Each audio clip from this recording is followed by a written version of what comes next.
Misfits, people ask me all the time about tools that I use in my life and business to maximize my success. I usually start by telling them one of my most powerful tools is my morning habits. And of course, they look at me somewhat confused.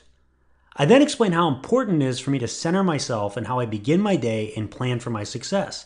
It's critical to consistent high performance. And it doesn't take me long, about 5 or 10 minutes, because I use a great resource called the 5-Minute Journal. The 5-Minute Journal is the simplest, most effective way I've ever found to start your day in the right mindset, doing the right things, and set yourself up for success. And it is exactly what it says, a 5-minute exercise you can do each day. Let me ask you, if you could reach your next level in your life and business by spending just 5 minutes of focused time a day, would you do it? I bet you would. And I know it works because I've experienced the power of it. And you can get your 5-minute journal simply by going to www.misfitentrepreneur.com/journal. That's misfitentrepreneur.com/journal. Do what I do. Use this amazing resource to give yourself an edge in your performance and your success. Get your 5-minute journal today.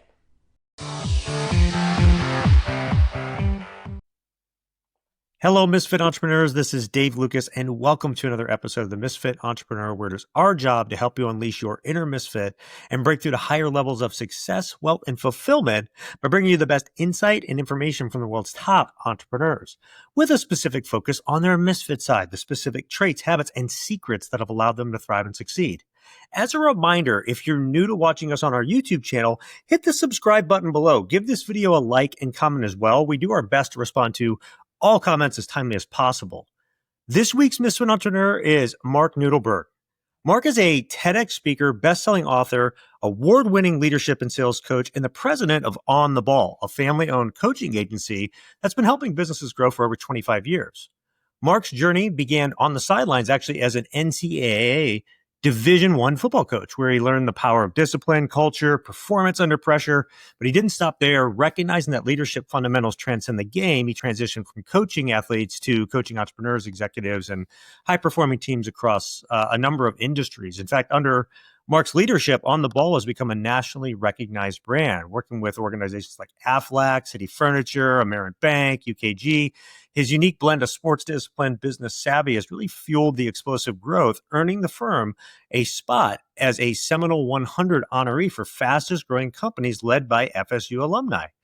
One thing that really did catch my attention, though, with Mark is his belief in getting 1% better every day and how the little successes add up to huge wins. It's something I've talked a lot about on this show, right? I totally agree with this philosophy, and I really had to have him on to discuss this and more. So, Mark, are you ready to unleash your inner misfit? I am. Thank you for having me, Dave. Excited to be with you. Well, it's a pleasure to have you on, and you have a unique journey, right? You know, it's one thing to, hit the, our NCAA Division I and coaching, that's a big deal, right? But then to shift and leave that and go, take those and build an entire business outside of that's a whole other thing. So take 5 minutes or so and just tell us, how'd you get to where you're at? Yeah, I think that misfit has a lot to do with that. I was fortunate that I grew up in an entrepreneurial family, and I think my generation is probably the last generation where entrepreneur was not like a cool word and not something that everybody knew. Most of the guys or the kids that I grew up with, their parents were not entrepreneurs, right? Their parents were working inside of other organizations and had taken the traditional track. And so my friends always looked at my family and my dad as like the cool one because he had his own business and he was doing his own thing. So I think for me, that opened up pathways in my brain as a very young man that then, paved way for me to not be afraid to make my own way in places. And really, that's how I got into college football. I was an equipment manager at Florida State University, which was a scholarship position. And I took that entryway and made a path for myself to become a student assistant coach, to get hired full-time onto the staff at Florida State, to then turn that into a 10-year career that took me from Florida State to the University of Cincinnati, to the University of Florida, to the University of Nevada, to Lafayette College, before I was finally like, okay, the misfit and entrepreneur inside of me is tired of having other people dictate my future. I wanted to take control over that. And I moved back down here to South Florida. I rebooted our family company On the Ball, repositioned us in the training and development industry, and have been growing it over the last 5 years. So that's, I'd say, the Cliff Notes version of the past 30 years of my life.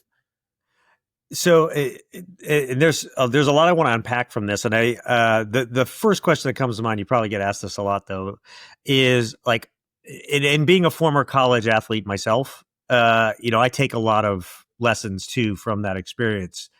What lessons from the locker room have helped shape your business mindset? There's a lot, right? I think the most important one is discipline to process, right? And I think this is where a lot of former athletes, and this might resonate with you, a lot of former athletes struggle when they get into another organization or get into an organization for the first time, because they're used to being given the framework and the roadmap that they are supposed to follow that leads them to success. And most organizations fail miserably at really defining what that journey is for people that they need to go on, at the same time of matching that journey and that structure with the actual support and resources they need to actually reach those levels. So for me, as a college football coach, as a special teams coordinator, I knew that all of our success would come down to the discipline to do the tiniest details more consistently than everybody else. That is true in every business, in every role, in any success, in anything. It's not the big major, behaviors or catchy phrases or flashy objects that are going to get you that sustained success. It is maniacal discipline to the tiniest detail of what you do, and doing that 363 days out of 365. And that's a hard thing to swallow, because we live in the world of work-life balance, and we've created this concept that somehow we're two different people. We have a professional life and a personal life. It's not reality. We are one person. And so how I build myself the discipline I need to feed our company professionally, to feed my family personally, and to feed myself individually are all the components that every high performer knows or learns how to do, that you have to do for yourself, whether you're an entrepreneur, whether you're an employee, doesn't matter what you do or how you do it. That one foundation and principle will transcend everything. Yeah, and you're a man after my own heart. We talk about this on the show a lot. It's no surprise, right? Because when I'm a big fan of looking at patterns when it comes to success, right? Success leaves clues. We've heard that before. And after doing this show as long as I have, and being able to be fortunate to build some great businesses and do the things that I've done, I've noticed patterns over time. And one of those patterns is a formula that I've kind of coined called DCP, which stands for discipline, consistency, and persistence. And like, what does that mean, right? So discipline's doing the things you know you need to do even when you don't want to do them, right? Consistency is doing that day in and day out without fail. And then even if you're disciplined and consistent, you're still going to hit like what seems like insurmountable roadblocks, or, things that are just, you have to persist through. Otherwise you stagnate. Right. And so that's why you need persistence, because you may have to beat your head against something for a long time before you break through. But once you do that, then you level up, right? Versus plateauing out. And so it takes all three. And, I hear a lot of that in what you're saying, and being an athlete and stuff too, not just college, but now, competing at a high level, around the world, like it's the same thing. Right. Can I give you it one more letter to add to that acronym? Go for it. R, relationships, right? Like, so you have your acronym DCP. Our acronym is RPD, relationships, process, and discipline, right? Because everything that you're talking about is that internal focus that you have to have. But the other realization, like I know, is you're not going to do it alone, right? Right. You will be the one who has to drive yourself, but you need other people around you. You need people that you can have candid conversations with. You Mhm. need people that you can delegate to. You need people that will buy into the mission with you. You need people that are going to have the resource or the connection or know the person that you don't, that are going to be able to help you overcome that thing that you think is insurmountable. So like focusing on the development of relationships and the quality of those relationships and being targeted about the people that you choose to spend your time with, I would say you focus on those four things, impossible to fail. Yeah, that's a great point and a great addition too. So, and that, I guess we kind of touched on it too. I guess it leads into that kind of 1% mindset, right? So, like, let's crystallize that for us. I mean, I think people get it, like they hear it, they get it, and that sort of thing. But what does that actually look like in a team or a company setting? Well, so like, and James Clear made it very popular with his Right. book, Atomic Habits. But when I read the book, Atomic Habits, when my dad gave it to me, I was like, this is something that we've been preaching to our teams for years. We didn't have a tagline for it of 1% better every day, but we did constantly preach to everybody that all we had was this practice. All we had was this lift session. All we had was this film session in order to try to get better. And I think that's something that we really try to push to people is the 1% better mindset is not actually about getting 1% better every day. That's not a reality. You're not going to get better every day. There's going to be days that you actually take a step back, that you don't meet the standard, that you didn't get the thing you needed to get. You didn't reach the metric, whatever it is. But if you accepted the challenge of trying to, that's actually going to propel you 10x over the next month, 3 months, 6 months, because even though it felt like a setback today, you created some resiliency and you created some strength that's actually going to propel you forward. So we really try to focus on the mindset of saying, I'm willing to accept the challenge of putting forth that persistence, of putting forth that discipline, to create that consistency for myself, because I know it's not actually about the result of today. It's about the result in the macro, which I will not see unless I do what I need to do today, which as an entrepreneur, as a salesperson, as anybody who is focused on a long-term vision, you know that the only way to get there is with the 24 hours that you have today. Yeah, and we've tackled like we've gone into mindset and stuff around this and everything else. But I know another thing that you're really big on is time management too, alongside like this mindset of things. So, talk to us about why like time management and mindset are foundational performance. Like, why do you prioritize like those two things So above everything it's else? Yeah. bred out of this concept that we talked about in coaching all the time, which was control the controllable, right? Like particularly in football, it's an odd shaped ball. It's going to bounce different ways. You're going to have luck go against you, right? There's going to be things that happen that are outside of your control. All we can do is focus on controlling the controllable. And as a human being, those are only two things: what we choose to focus on and what we choose to do. And so what we allow, and again, bred out of football, when we would go into a football practice, particularly in the NCAA, it's time blocked. You only have a certain amount of time that you can spend with the players that's mandated from the NCAA. So in order to stay within the rules, you have this barrier around the time that you can spend with them.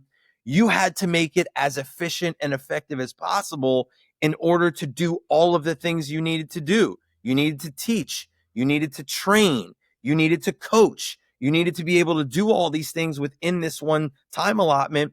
So our schedule was crazy. We would have a 2-hour practice that was not blocked in 5-minute increments.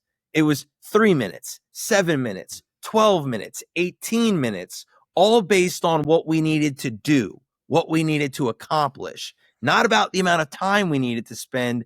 The time that we decided to spend was based on what we needed to do, which was defined by the priorities of what we needed to practice that day and the amount of effort that needed to be delivered inside of that one particular concept or situation or whatever it was. So when you took that philosophy out of football and said, okay, well, as a leader inside of a business or as a salesperson, I can do the exact same thing. I can say, what are the behaviors that are within my control that will help me influence the outcome that I am trying to reach? Which ones need the most time? Which ones need the least time? And let me plan that for myself throughout the day so that we spend no time thinking, right? We say clear mind, fast feet, always in football. If you have to think about the thing you're about to do, you've already been beaten. So if I can plan my day in a way that cuts down all of my thinking and creates much more action, I don't have to grind for 12 hours a day. I don't have to do this hustle culture where I devote my whole life to being an entrepreneur. I can actually really create specific segments of my day that I know I'm working with high intensity on the most valuable things that I can do in order to create the influence. And so it reduces anxiety, it helps create better outcomes, and it helps me feel more organized and clear-minded so that I'm able to be the best version of myself. So, how would you coach somebody in business to do that for themselves? Like, where should they start?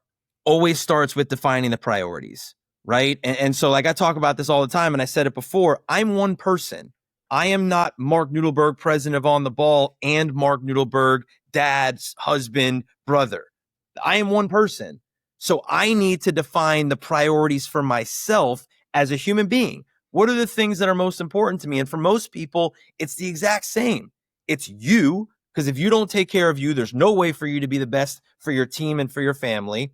Then it should be your family and the different roles you play inside of your family. Could be husband, might not be. Could be father, might not be. Might just be brother, might be uncle, whatever those hats are that you play inside of your family. And then it's your business. And so if I can define those three crystal clear priorities for myself, then I can define the roles I play inside of those priorities. And when I define the roles, then I can define the behaviors that are associated with those roles. And when I have the behaviors that are associated with those roles, I can take them, I can put them on my calendar, and I can create an accountability metric for myself that says, I said I was going to do this at that time. It doesn't matter if it's my wife asking me to take responsibility for getting the garage floor redone or having the appliances sold. If it's something that I need to do, does it show up on my calendar? Because if it doesn't show up on my calendar, it's not going to get done. And I know that's a behavior that's going to help me be a better husband. So it fits into my priorities. Part of people's problems are they allow everybody else to define what they should be doing based on their priorities. And if I don't have the system defined for myself, I have nothing to weigh it against. When you come to me and ask me to do something, I just say, sure, because I like you and I want to help you. And I don't know what else I'm really supposed to be doing. So I'll just take what you said because that seems like a good thing to do. When I have the ability to weigh that against what I've said is important to me, now I get to make a decision. I can either choose to do it now, I can choose to do it later, or I can choose not to do it, or I can choose to ask somebody else to do it, or I can choose not to do it. Right? Four simple decisions that I get to make, all based on what am I being asked to do versus what did I say I'm gonna do. Well, and something that is apparent in there, you've said it a number of times, is choose and choice, right? These are choices. Like, we are a product of the choices we make. Actually, structure, when it comes to like structuring your time like that and being deliberate about it, choosing is freedom. It really is. When people figure that out, so it makes a lot of sense. But it's like anything. It takes focus. You need to be deliberate about it. You need to spend time and plan on it, right? Right. And if you do it well, right, planning ahead delivers really great results if you do it right. So great points all around. And it's just taking the time to think. I mean, I know we live in this instant society where things move so fast, but like, I still do it. And maybe I'm old school or whatever, but I still sit down on Sundays and I spend 20 or 30 minutes, and I've already got my calendar. The way I've set it up is it's blocked for the times that I choose for me, right? Yep. So what's left is available for everybody else and like team members and things like that. And so like I go through and I look at the week though, right? Like I go through the last couple of weeks of like my email and say, okay, what's in there that still needs to be followed up on? And then I look at the last couple of weeks of appointments. Is there anything I need to do for any of those? And then I go through the week and literally write out by day what needs to be done, slotting things in my buckets. And I've got, and I'm old school. Like I literally write it out. It's written out every day, is on the sheet, and I just go check things off. And it makes things like I can get more done exponentially than, I would say in a day than most people do in a week by doing that. I'll tell you a great story about how I learned this lesson. I was at Florida State University. We were on the road going to play Oklahoma in a season opening game. And in the week of practice leading up to that game, we had executed a play to exact precision. And the coordinator asked me to grab that play and ensure that it was on the film that we would show at the hotel before the game. He said it on the field, right? Said, hey, make sure we get that and we take it and we put it on. And then never said it to me again. Yeah, coach, got it. Filed it in my brain. I won't forget. No problem. We get to the hotel, we get everything going, we have our meal, we sit down in the room to watch the film. And as we're watching it, I remember he said it to me and I didn't do it. And I was like, oh, I was just waiting for it to end and for him to realize. Sure enough, the film ends, lights come on, and he immediately throws daggers at me through his eyes. And I knew I let him down. And he came up to me after. He didn't rip me a new one or anything like most people think about football coaches. He just said to me, did you write it down? And I said, no, I didn't. And he said, lesson learned? I said, lesson learned. And from then on, I just started to write things down. When I needed to remember something, when I needed to do something, I wrote it down. And that then transitioned to having digital calendars and having a notes app and all the tools that we have now that can be unbelievably effective to keep you efficient. But it's born out of that concept of just writing it down. And so the simplest behaviors still are so effective, even though we have all these tools that can help you do it. Just write it down. It's a simple way to help you. And it's also a really great way if you're feeling overwhelmed ever. It's usually because you have too much you're thinking about doing. So just taking 20 minutes with a pen and paper and writing it all out on doing a brain dump makes a huge difference. In fact, it's a great point. I want to take just a quick 1 minute break. So I want to come back and I want to talk to you a little bit about like the sales side and some of the other things you do from a cultural standpoint, as well as your own entrepreneur journey. So we're going to do that. We're going to take just a 1 minute break. We'll be right back. Great. Misfit Entrepreneurs, I want to tell you about an amazing resource that will have tremendous impact on your business and your revenue. I have used this solution in multiple businesses and it has made an incredible difference. Let me start by asking you something. Do you know how much it costs your business when just one salesperson doesn't step up to deliver? Do you really know? The cost can easily exceed 6 figures for just one bad hire, not just from the time, effort, and resources in hiring them, but from the lost business and downtime as well, as you have to go find a new salesperson and everything surrounding that. And the last thing any growing business can afford is to have a failed hire, especially in sales, the revenue driver for the company. But what if there was a way to know someone checked all the boxes of a great sales hunter and closer before you ever hired them? That's the solution that I found from a company called Sales Drive. They have created a solution called Drive Test. It's a powerful hiring tool that separates high-performance salespeople from pretenders by measuring the most critical personality trait needed for success in sales: drive. Drive is composed of 3 non-teachable traits shared by all top producers: the need for achievement, competitiveness, and optimism. And knowing who has drive before the interview dramatically increases your chances of selecting salespeople who will produce for you while avoiding those costly bad hires. I've used the solution and it works. In fact, it works so well, I've referred them to every company that I work with. And they've created a very special offer so that you can try them for free as well. You can get a free drive test assessment today at www.misfitentrepreneur.com/sales drive. That's misfitentrepreneur.com/sales drive, all one word. Start using the drive test in your hiring and never hire a bad salesperson again. All right, so Mark, I know you kind of have what you would consider like a modern sales coaching process and how it drives results. So can you tell us a little bit about, how people can learn this, adopt it, put it into effect, and drive better results for themselves? Sure. I mean, so what we talk about, right, is that the fundamentals of sales haven't changed. The things that people need to have in place in order for them to buy from you, or they need to know, like, and trust you. That has been true since the day business was born, and it is true today. The difference is that we've been offered unbelievably different ways to create that know, like, and trust, yet everybody is still doing things the way they were done in 1985 with Glengarry and Glenn Ross, right? Like, there's still always be closing and hammering people with cold emails and cold calls and driving the numbers more and more. We recognize that there was an opportunity to, number one, create a way for people to know you much differently than had ever been done in the world because of social media. We created that we realized there were ways to create face-to-face interaction that didn't require you knocking on somebody's door, interrupting their day, or even taking their time from them.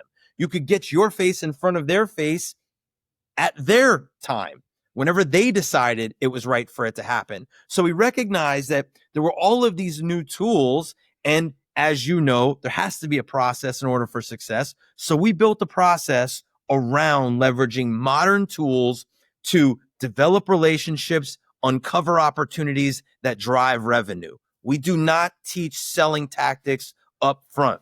We teach people how to build relationships at scale and how to manage the conversations and work the conversations to uncover opportunities that could be great for their business or could just be great for them as people, that leads to a much more effective and efficient sales process and creates better quality opportunities for people in their pipeline. So let's unpack that process a little bit. Like, what are the elements of it? If somebody wants to start to institute some of them, what should they do? First step is pretty basic. It's research, right? The number one thing that everybody wants in their buying journey, whether they're buying a commodity or whether they're buying a widget or whether they're buying a service, is personalization. So your ability to leverage the information that's out in the world to create a personalized journey for everybody that comes in to your buying process is critical. It used to just be you had to Google them. You'd put their name in Google and you'd start looking at their social medias and you start looking at their profiles on their company websites or whatever. Now you can literally just go into Chat GPT and say, hey, chat, I'm about to meet with Dave Lukas, who has a podcast and is a serial entrepreneur and has had all this success. I would love to have a really valuable conversation with him that starts to build trust. What are some good things we could talk about? And it will spit you out a menu of questions to ask somebody or things to bring up that will immediately start to create some rapport and trust with them. It's that simple. Take you 20 seconds to do it. So it starts with first research. Take it back a step. You got to know who your ideal client profile is, right? Most people, when you ask them, well, who's the fit for your business? They say, oh, we're a fit for everybody. That's bull. No, it's not. You know exactly who the right people are. And if you don't, a great way to figure that out is look at the people that are currently doing business with you and say, what are the common characteristics with those people? So build your ideal client profile so you have a target list, then go do research on those people to create personalization, and then leverage the best place to get them. Stop just emailing people just to email. Stop calling people just to call. If they're active and engaged on LinkedIn, get them there. If they're active and engaged on Facebook, get them there. If you can get their cell phone number, don't just pick up the phone and call them. Leverage the greatest tool that we've ever been given, which is video. There's very few places in the world that I can reach you now without using video. I can almost put it anywhere, in your text messages, in your DMs, in your emails, anywhere that is personalized to you, that I can show up and say, hey, here's the thing we have in common. Here's a common point of reference. Could be people we know, could be places we lived, where we went to school, things we've done, some point of commonality. And all you're asking for is 15 minutes on their calendar over the next few weeks. We call it virtual coffee, right? And some people go, oh, that's hokey, or it's simple. You would ask people to go meet for coffee at the coffee shop for the first meeting. Why waste your time driving around doing all that? So create a target list, create personalization through research, figure out where the best place to get them is, leverage the video tool when you can, and do nothing other than create common points of interest and ask for 15 minutes over the next few weeks virtually, and watch how significantly not only does your engagement and response rate go, but also your booking rate, right? We tell people our goal is to help you book 1,200 new conversations a year. That's 5 a day. It's very easy to do if you follow this discipline process time and time again. No, Mark, that's awesome. And that was great. That's exactly what I was looking for to give the audience. There's a ton.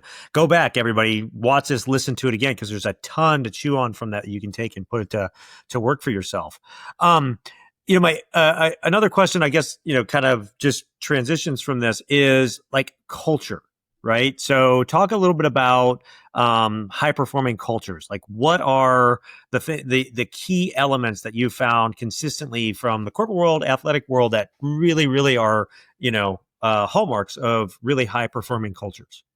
So I almost hate talking about this now because it's like such a buzzword, right? And everybody like, oh, culture, culture, culture, right? Culture is behavior. Culture is how people in the organization act and make decisions. Now, everybody at this point, I hope, knows, well, culture is based on your values, right? Values are worthless if people don't know them, live them, and hold each other accountable to them. So there's lots of people. We just got out of a strategy meeting with an organization yesterday. We helped them develop a core value system. 12 months later, after going through a full year, we've talked to them and we said, let's just have an honest conversation. How well did you guys do talking about these, holding each other accountable to these, and making decisions based on these? And they were all very honest and said, not good enough. The reason that we have people in our organization right now that don't match our core values is because we didn't talk about them, we didn't consistently hold ourselves accountable to them, and we didn't hold the other people accountable to them. That's what culture is it's having a group of people that agree on a value system and then make decisions based on that value system, not how they feel, right? Nick Saban was famous for saying this, that disciplined people make decisions based on what they have to do, not on how they feel.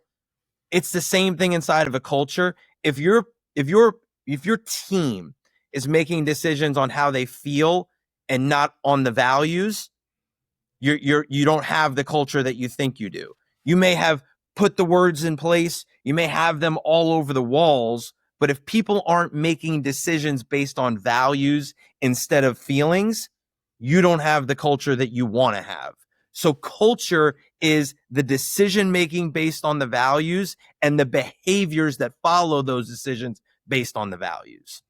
Yeah, it's back to being deliberate again. And there are great points because a lot, sports analogy, going through the motions. That's what a lot of culture stuff has done. It's just going through the motions. Oh, we're supposed to have core values. So we create some and then never look at them again. Right. Bingo. And so it's like anything. If you're going to do it, do it so that you can use it and make a difference with it. So, great point on that as well. Failures. I know you've had some failures along the way, right? Talk about some of those big failures that helped shape your growth and, maybe taught you some good lessons that you use today that the audience can, I actually wrote my book about it. My book is titled Family, Football, and Failure, because those were the three things that really drove my early success and early life and led me to where I am now as an entrepreneur. And failure is the biggest component of that. I think one of my biggest failures in my career was I was the special teams coordinator at the University of Cincinnati. I was 26 years old. I was the youngest coordinator in all of major Division I college football. And in my mind, I was going to be the next Don Shula. I was going to be the next great head coach in football because I had ascended so fastly. And I learned in the first year that you have no control over what happens to you. And when the head coach decided that he was going to go in a different direction, despite how well we performed on special teams and despite how well I recruited for the year out of the state of Florida, it didn't matter. He had somebody that was a friend of his that he wanted to put in the role that I was in, which meant I was the oddball out. And so after thinking that I was on this, climb that was going to put me at the peak of the mountain faster than anybody had ever done it, I, in a blink of an eye, found myself at the bottom of that mountain again. And I realized that this would be the thing that would either define me or I would define it. And I had control over that in the way I looked at it and what I chose to do with it after that. And so instead of being the victim and pointing the finger at the head coach and saying, oh, poor me, I'm now in this situation and how am I ever going to make this work?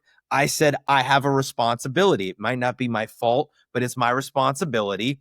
I can process the emotions and feel it. And so I kind of put together this little process for myself of the 24-hour rule and go ahead and cry and wallow and be devastated and all the things that you feel when you fail really hard, but then do something with it. Learn from it, right? Go back and review. I actually sat down with the head coach and said, hey, I want to use this as a stepping stone for myself and learn from this opportunity. What could I have done that would have helped me keep this job or that I can use in the next opportunity? And his response back to me was, oh, nothing. You did a great job. This is just part of the business. So great. A great lesson for me to go that it doesn't really matter about the results. What matters is what you do with whatever situations and circumstances you're dealt.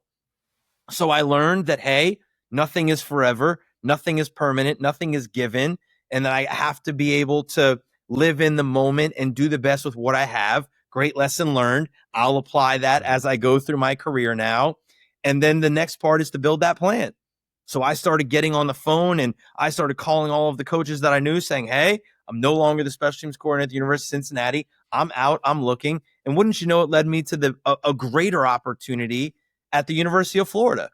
I would have never chosen to leave Cincinnati to go to the University of Florida because I thought where I was great. But this obstacle, this challenge, this failure actually sent me to the next greatest thing. I'm coaching in the SEC. I'm dealing with SEC athletes and future NFL players. I'm getting to run a program, which was the actual, rival of my alma mater. All these experiences that would have never happened if that failure didn't happen for me. So I built my plan. And then the last step is to try again. I got back on the horse and did it over again. And I think, I did my TEDx talk around failure and around that process. And I think we get so caught up in watching people who have reached the peak and go, oh, well, they're so great and they're having so much success. Nobody realizes that the amount of failure that has happened on the way there is significantly larger than the success they're having in the moment or the success they'll have throughout their career. And they just developed a better system and a better way to manage and deal with that failure, which is why they're as successful as they are. Yeah, people are many times praised in public for everything they've done in private over many years, right? And that'd be a great way to end the episode. But I do have one more question for you, and it's this: okay, if you could only teach one principle to the next generation of entrepreneurs, what would that be? One principle, just one, one principle. It would be that everything revolves around a relationship. And so while revenue is important and growing your business is important, and while you have very, very specific plans for what you want to do and how you want to grow your business, it is all going to be reliant on relationships. Relationships with the clients that you get, relationships with the network that you build, relationships with the people you bring onto your team. It is all about relationship all the time. Focus on that, and all of the good things will follow. That's an awesome, awesome statement and a great way to end it before we get to your Misfit 3. So we're going to do that. We're going to take just one more 1-minute break. We're going to come right back with Mark's Misfit 3. Before we get into today's Misfit 3, I want to take a minute to talk to you about a free resource available to you from the Misfit Entrepreneur, the Misfit Minute. The Misfit Minute is the free weekly resource packed with useful tips, tricks, and information from the world of misfit entrepreneurs. It not only includes further resources on the week's Misfit Entrepreneur guest, but additional links, articles, and resources to help you be more successful. It's delivered every Friday to your inbox.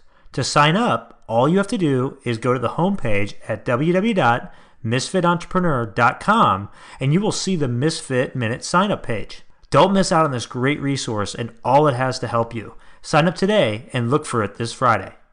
Okay, it's time for Mark's Misfit 3. These are the 3 things that he wants you to take that you could put into your life, your business, make a difference for yourself starting today. And the way that I always frame this to every guest that comes on the show is I say, hey, look, if you were going to leave this earth tomorrow and you could only leave behind your 3 best pieces of wisdom for the generations that come after you to help them live their best life, what would those 3 things be? So, Mark, what are your Misfit 3? The first one is change your passion. And there's like a sub point to that, which is it's okay for your passion to change, right? I was wildly passionate about football, the game of football, and being a college football coach. And I chased that until I realized that passion for it wasn't the same. And when the passion changed, that meant it was time for me to find my next passion, because that is going to be the thing that separates you in whatever you do, is the passion and drive that you have for the craft. That's what will make you excellent.